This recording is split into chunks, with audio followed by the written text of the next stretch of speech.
Hello YouTube and welcome to Prime Productions. I'm here to help enhance your tabletop gaming experience. Alright, so I'm going to do another one of these off-the-cuff summaries of what happened at a PaizoCon panel. Full disclosure, I actually had a script ready for reviewing the Operative, which was teased at PaizoCon. I had a script ready and everything. It's still ready to go. I'll probably put it out next week, but I've been slowly making my way through all of the PaizoCon panels and videos that were put out, and I saw the one for Pathfinder 2nd Edition Remaster, and I instantly realized I had to do that one, and I didn't have enough time to write a script and put out the video, so here we're going, off the cuff again. I'm sorry. So this particular panel started off with the people talking about Monster Core and Howl of the Wild, which I've already done videos on and are already out. Go check out those books if you want to look at them. They've got some pretty cool stuff. They did mention that Howl of the Wild actually was a book that they were working on before the OGL scandal came out in 2023, and they were forced to shelve it when everybody went into emergency mode and started doing a remaster project stuff, and now they're getting back to doing those old books that they had started and want to finish. They then talked about some War of the Immortals stuff. I talked about that too. There's actually an entirely separate panel about War of the Immortals stuff that I might do a summary on one day. They talked about the playtest. I've done stuff on that. But then they got into the real meat of this panel, which was talking about Player Core 2 stuff. So that's what I'm going to talk about. They mentioned that Player Core 2 has a lot of cool new feats and updated ancestries for the remaster. They reiterated something that came out in Monster Core about the kobolds. I've talked about this before, but it was not a very popular video, so some of you may have missed it. Kobolds are no longer inherently draconic. Instead, they absorb ambient magical energy from around the area and develop special abilities based on that ambient magic. So if they happen to be near a dragon, they absorb draconic energies and may become draconic kobolds. But if they're like near a gateway to the elemental plane of Earth, they may develop earth abilities. They did emphasize that there are still draconic-themed options for kobolds in Player Core 2. It's just going to have also some other new options as well. They did also say that the cringe feat was still in there, so if you want to be a cringy kobold, don't worry. They did mention that the Tengu feat Soaring Form, which used to be a level 17 Ancestry feat for Tengu, now comes earlier in the career. I think this means that Tengu can now get it at level 13 instead of 17. 13 is when Strix can get the ability to just gain a fly speed. So the Tengu Ancestry feat Soaring Form, which just gives them a fly speed, may now also be a level 13 feat instead of a level 17 feat. They said that there were other changes like that, just making swim speeds and fly speeds able to be gotten a little bit earlier. They talked about how the versatile heritages Duskwalker and Dampier were mostly unchanged. They did talk about the Dragon Blood versatile heritage, which is that new versatile heritage that makes people dragon people. They said that it represents some kind of connection to dragons, so, use your imagination.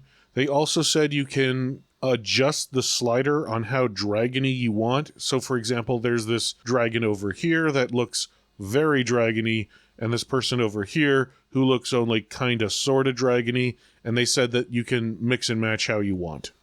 They said that there are 4 lineages for versatile dragons representing arcane, divine, primal, and religious, because that's how new dragons work. They're based on magic spellcasting traditions. They say that these dragon-blooded can get a bunch of different abilities. I think by that they meant ancestry feats. They mentioned scales that act like armor. That's probably similar to the pre-remaster Dragon Disciple feat that gives you dragon scales. They said that you could also get a natural attack, scent, and eventually the ability to fly, and at the highest levels, the ability to transform into a dragon if you want, so that's pretty cool. Then they talked about what the majority of the panel was about, which was the 8 classes in Player Core 2. Just as a quick reminder, those are Alchemist, Barbarian, Champion, Investigator, Monk, Oracle, Sorcerer, Swashbuckler. They said that the Alchemist got the most amount of changes and possibly the most changes at all from the revised class. So if you remember how Alchemists worked before the revised edition, it was a little confusing. They had a pool of points called reagents that was based on their level and their intelligence modifier. Every day at the start of the day, they could choose to use some of those reagent points to make alchemical items that cost them nothing, and they just made them at the beginning of the day, and they had a shelf life of a day. They could make alchemical items, any that they had the formulas for, at a rate of 1 reagent makes 2 alchemical items. However, any reagents that they didn't use at the start of the day, they could then use for something called quick alchemy that was during the day, and that would take them an action to make an item, but it only lasted for a round, and it was at a rate of 1 reagent makes 1 alchemical item. So you had to kind of pick and choose, and it was very confusing for new players. They said that now there's going to be a different system. You're still going to have the alchemical reagents that you can make alchemical items for at the beginning of the day, but now alchemists have something called versatile vials, and this basically replaces that quick alchemy ability. Versatile vials act similar to acid flasks, but also you can change them up based on your subclass, which is your research field. So like a Chirurgeon can turn their versatile vial into a healing item. They said that the Chirurgeon was limited on how much they could heal one person at any given time. That sounds kind of like how the Kineticist healing abilities only work once per 10 minutes per person, so the Alchemist Chirurgeon may have something similar to that. But the most interesting thing is that apparently the Alchemist can replace their versatile vials over the course of the day, so my guess would be that after 10 minutes, an Alchemist can top up all of their versatile vials. So if they have a maximum of, say, 10 versatile vials, after 10 minutes they can replenish up to a maximum of 10 again. That's just speculation. They didn't actually say that, but that sounds like probably what it's about. They also said that they simplified and reworked the additive trait and added new feats that add flexibility. They did talk about one new feat called Mutant Physique. This feat basically gives you extra bonuses whenever you drink either a Bestial, Juggernaut, or Quicksilver mutagen. It's one feat, and basically it does one thing if you drink Bestial, another if you drink Juggernaut, and another if you drink Quicksilver, but it's all covered under one feat. They didn't mention weapon proficiencies, which is, I think, what most alchemists want. They want the ability to have master proficiency in attacks, because a lot of alchemists complain that they have cool abilities, but they are never able to hit with them. There was some Q&A after the panel, and James Case, who's one of the workers on the Remaster project, did say, quote, "No comment on proficiencies since enough has changed internally within the structure of the class that it likely won't be very contextualized. We do hope that the remastered Alchemist is both easier to grasp and has a more consistent playstyle on the table, though." To me, that sounds like there's probably not going to be an increase in the proficiencies for Alchemist, but maybe something else, maybe some other bonuses here and there basically add up to the Alchemist effectively having master proficiency. Moving on to the Barbarian, they said there were some quality of life changes. The two biggest changes is that you can now range multiple times during a fight. So if you get knocked down and then healed and get back up, you can re-rage to get back into the fight. They also said that all Barbarians can free action enter a rage when initiative is rolled, so you don't have to spend that one action to get into rage at the start of a fight.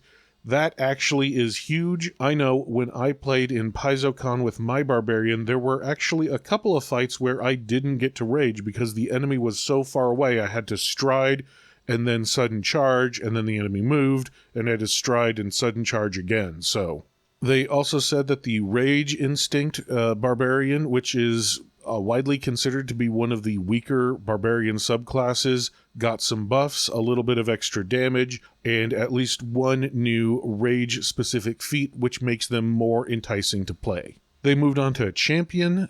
Champion still has to choose a deity, and there are new causes, and some require holy sanctification, some require unholy sanctification, and some do not require a sanctification, which now means you can play neutral champions. They gave out the new causes of grandeur, which is holy only, inequity, which is unholy only, and justice, which is not restricted because justice means different things to different deities.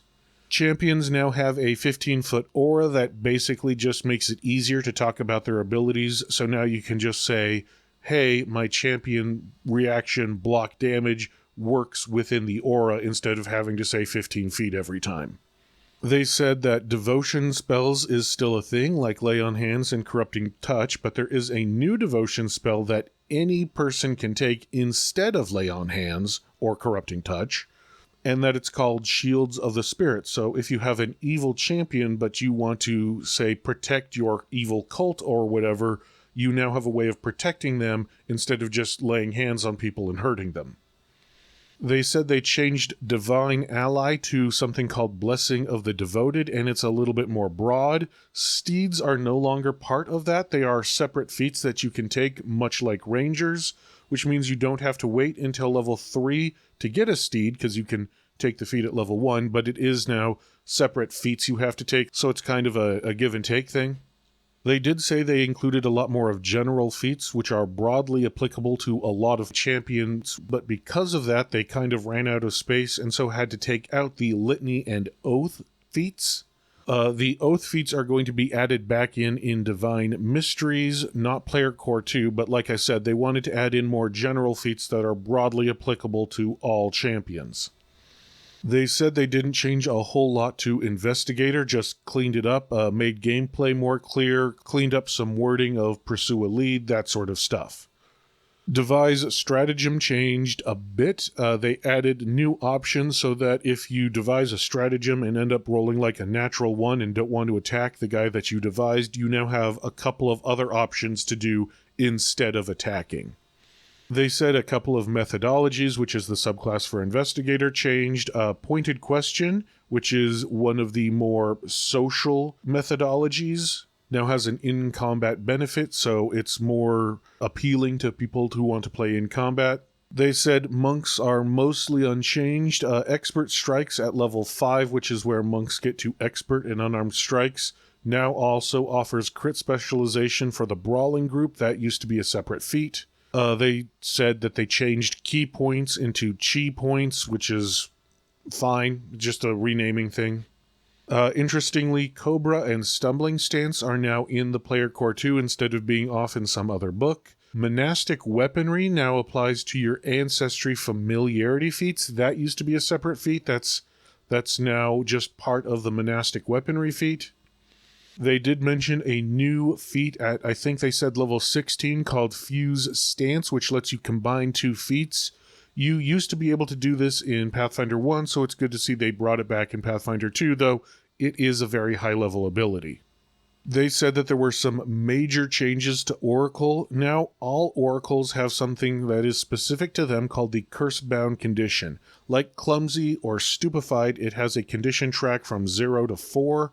Every time you use an ability with the Curse-Bound trait, the condition tracks up, but it is no longer tied to focus spells. Now each Oracle has an action that they can take that gives them a big benefit, but also ticks up their Curse-Bound trait, and as they level up, they can take feats that have additional actions that are Curse-Bound. They use the example of a Curse-Bound action gives you the ability to either reach or widen spell as a free action, but obviously ups your Curse-Bound condition.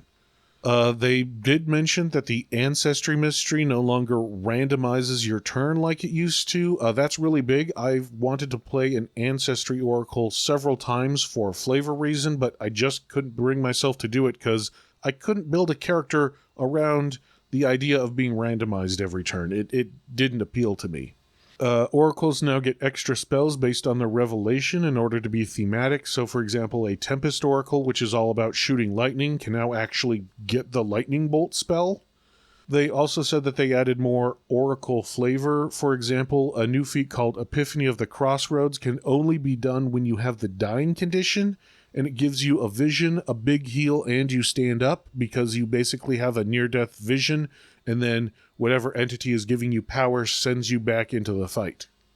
They switched up some of the Oracle downsides and upsides. I remember that the Flame Oracle used to be the one that could not see more than 30 feet away. They changed that up, so now any Oracle can get that downside, but it also gives them a bunch of perception-based upsides when creatures are within 30 feet. They were really vague about the Sorcerer. Not many changes, they said. They said there was a new passive magic that gave them a small bonus every time, but did not elaborate. They did say that there were some new bloodlines, for example, the wood and metal element bloodlines, new draconic bloodlines to take into account the arcane, divine, primal, and religious dragons. They also talked about a few more blood magic effects. Swashbuckler. They said that there was a big expansion on the Swashbuckler. They have a lot of new feats, and that they tried to solve the can't get panache problem. If you don't know, Swashbucklers, they have this thing where they generate panache, but they generally have to do something to an enemy to generate panache. So if the enemy has really high defenses, then a Swashbuckler can have a really hard time generating panache in a fight. They said that there was a new trait called the Bravado trait, which somehow helps generate panache. If I have to guess, I would say that these are feats like the After You feat, which lets you generate panache if you choose to go last in the first round of combat. My Swashbuckler actually has After You and uses it almost every single fight to generate panache. They did talk about a fun new feat called Switcheroo. If you're in melee with someone and an enemy shoots you with a ranged attack, you can do something, they didn't go into specifics, to switch places with the opponent and have the ranged attack hit your enemy instead, so that's really fun. So that's it for the classes. Wrestler is going to be in Player Core 2 along with Snarecrafter, and Rangers who go into Snarecrafter will get a special bonus that makes sure that Rangers are still the best snare crafters. They said that there's a bunch of new alchemical items and spells, but did not go into much detail. They did do a brief Q&A where they talked about Player Core 2. Basically, somebody asked, what is your favorite new thing you want to talk about in Player Core 2? One of the people said that there are new spells that were pre-remaster that are coming back for the remaster, such as Synesthesia, Vomit Swarm, and Web. Another person said that they really liked focused items. I actually didn't know these were even a thing, but apparently there are these items you can grab that give you an extra focus point, but they are specific to classes. So like there's a focused item that gives you an extra focus point, but it basically only works for monks. I didn't know about focused items, but they've been a thing for a while. I don't know how I didn't know about them, but it seems really good, and I might do a video about them one day. I'd really like to look into them. Anyway, they're going to have more focused items in Player Core 2, so that sounds awesome. One of them revealed that the Swashbuckler is getting a new style called Rascal, and it's based on thievery. Now, this is actually a big deal because all of the other Swashbuckler subclasses, which are called styles, are either focused on strength or charisma, which forces a Swashbuckler to kind of branch out their attributes. Thievery is based on dex, which is what a Swashbuckler already wants, so it seems like it might be the no-brainer auto pick for a Swashbuckler, unless it's debuffed in some way. They also mentioned some cool new art in the book. I will throw up a couple images that were leaked. Remember, these are screenshots taken from a Twitch stream, so their quality is not going to be very good. Lastly, they did talk about a new book coming out in a little under a year called NPC Core. That sounds like it's going to be just basically the Pathfinder 2nd edition version of the old NPC Codex. Just has a ton of NPCs in it, including remaster versions of all of the NPCs in the Game Mastery Guide, but it's not going to come out till spring of 2025. So, if you can't wait that long for a bunch of NPCs, check out my book, which is out at DriveThruRPG or PathfinderInfinite.com. And as always, remember to like, comment, and subscribe. That tells not only me, but also YouTube that you like this kind of content and would like to see more. And to send you off, thank you, good luck, and happy gaming!